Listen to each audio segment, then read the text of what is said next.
with the Doctor turning 50 and 12 incarnations of the same character, it kind of begs the question, who is your favourite Who? So we thought we would share with you our favourite Who. Al?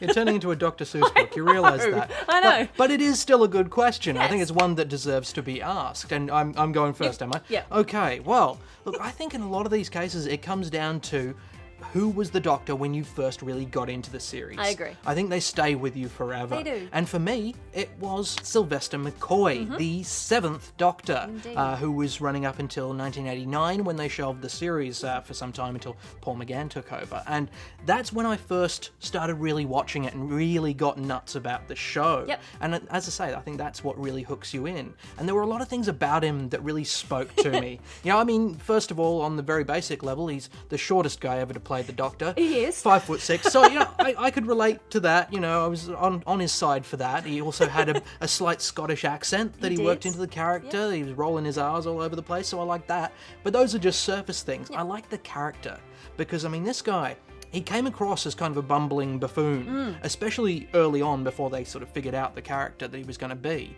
But he got people to underestimate him because of that. He did. He was actually a very manipulative, intelligent, kind of scary guy. He was a bit sometimes. scary, yeah. And I think there was a sea change in the show that it got a bit darker, and the Doctor got a bit darker, and the stories got a bit darker in the late 80s. And he would often just manipulate people, work them around like chess pieces, and it was a more cynical take on the Doctor that I liked it. I thought it worked. You know, You wanted a cynical Doctor. I did. Even his own companions, he was lying to and manipulating to get them to do what he wanted. Although he did have very cool companions. This is true. Yes. This is true, and this is another point that plays to him. One of my favourite all-time companions was Sylvester McCoy's main companion, which was Ace. Yeah. She was fantastic. I mean, unlike, and I know I'm probably going to cop some flack here, but unlike most of the female companions that had come before her, she could do more than just scream and fall over things.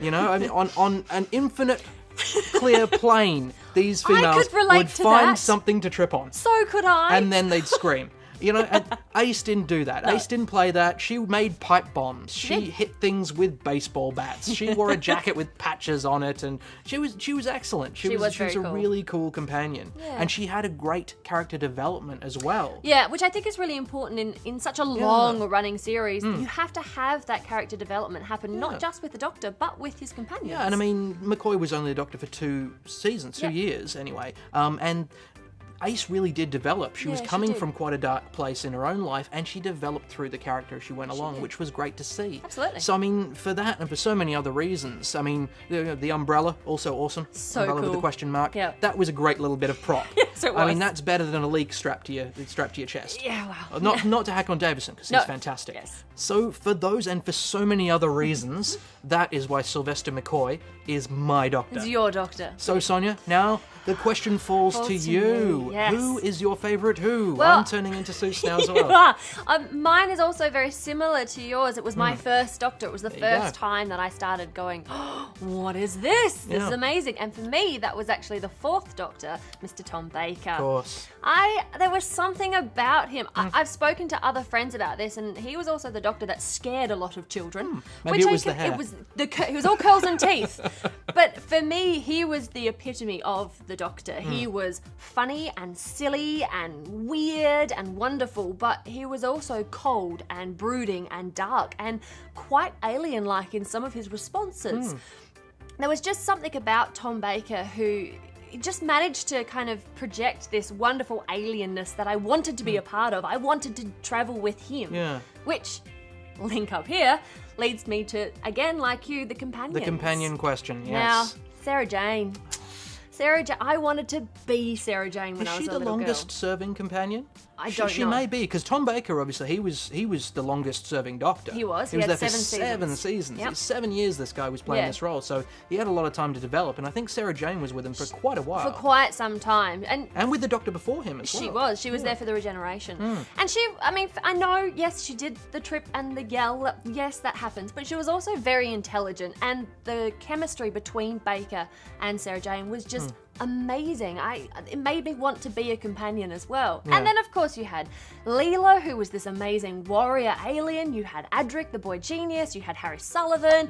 There were so many wonderful, wonderful companions that travelled with him. And K9. K9. Come on now. Yeah. Who doesn't love a robot dog? Yeah, that's always scanning things with his nose. Yes, Yeah. he was cool. I was kind of a bit annoyed that my dog was just a normal dog. I wanted a robot dog. At least doesn't have that high-pitched voice, though. No. That got a bit much after a while, however much we did love him. Yeah. But the other thing for me with Baker was the monsters. Oh, yeah. Now, little factoid for you.